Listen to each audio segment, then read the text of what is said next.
نبی کے ساتھ عقیدت کا اگر کوئی معیار ہے وہ اصحاب محمد صلی اللہ علیہ وسلم ہیں. وہ نبی علیہ السلام کے براہ راست شاگرد ہیں. انہوں نے نبی علیہ السلام سے براہ راست علم حاصل کیا ہے. وہ نبی علیہ السلام سے سب سے زیادہ محبت کرنے والے تھے.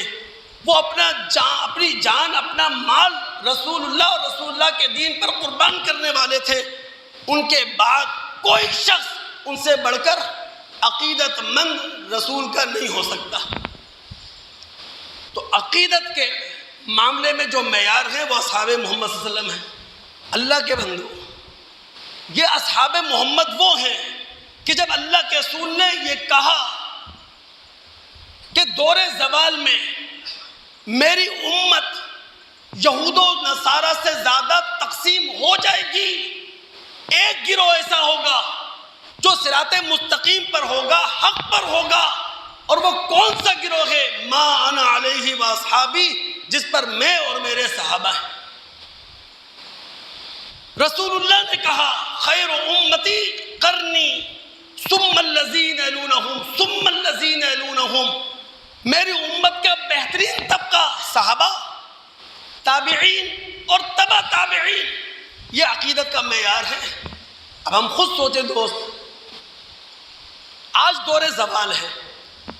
دور زوال میں رسول اللہ کے ساتھ مسلمانوں کی جو عقیدت ہے، کیا دور عروج میں عقیدت کا معاملہ ایسا ہی تھا؟ نہیں.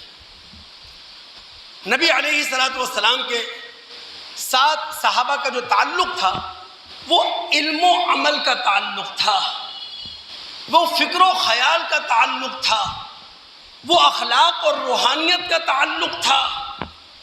آپ اسلام کے دور عروج میں چلے جائیں، اسلام کے اس زمانے میں اتر جائیں جہاں اسلام اپنے علم اور عمل کے لحاظ سے زندہ ہے. وہاں کبھی دوستو آپ کو یہ بحثیں نہیں ملیں گی کہ رسول نور تھے یا بشر تھے، غیب کا علم رکھتے تھے یا نہیں رکھتے تھے، رسول وفات پا گئے یا رسول پردہ کر گئے. لیکن جیسے ہی اسلام پر زوال آیا، اب یہ بحثیں شروع. افسوس کی بات تو یہ ہے، لوگ قہوہ خانوں میں بیٹھے ہوتے ہیں، لوگ ہوٹلوں میں بیٹھے کھانا کھا رہے ہوتے ہیں، لوگ چوپالوں میں گفتگو کر رہے ہوتے ہیں اور ان کے درمیان بحثیں یہ ہو رہی ہوتی ہیں.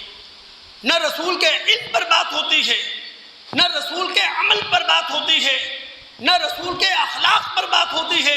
اسی لیے دوستوں میں توجہ دلا رہا ہوں، جو کچھ معاشرے میں رسول کی رسالت کے نام سے ہو رہا ہے وہ کڑنے والی بات نہیں ہے، جلنے والی بات نہیں ہے، بلکہ وہ اپنی ذمہ داری کا احساس کرنے والی بات ہے. آپ کا رسول ان لوگوں کے درمیان کھڑا ہوا تھا جو رسول کو گالیاں دیا کرتے تھے، جو رسول کو کوستے دیا کرتے تھے، جو رسول کو بددعائیں دیا کرتے تھے. لیکن آپ کا رسول رات کو اٹھ اٹھ کر ان کے ہدایت کے لیے دعائیں کرتا تھا. قرآن میں 2 مقامات پر دونوں مکی صورتیں، سورہ کہف آیت نمبر 6، سورہ شعراء آیت نمبر 9، سورہ شعراء آیت نمبر 3 اور سورہ کہف آیت نمبر 6، رب العالمین فرماتے ہیں فَلَعَلَّكَ بَاخِعٌ نَفْسَكَ. اے رسول ایسا لگتا ہے اگر یہ سرداران مکہ، یہ کفار مکہ ایمان نہ لائے تو آپ اپنے آپ کو ہلاک کر لیں گے. تو دوستو اپنی ذمہ داری کا احساس کریں.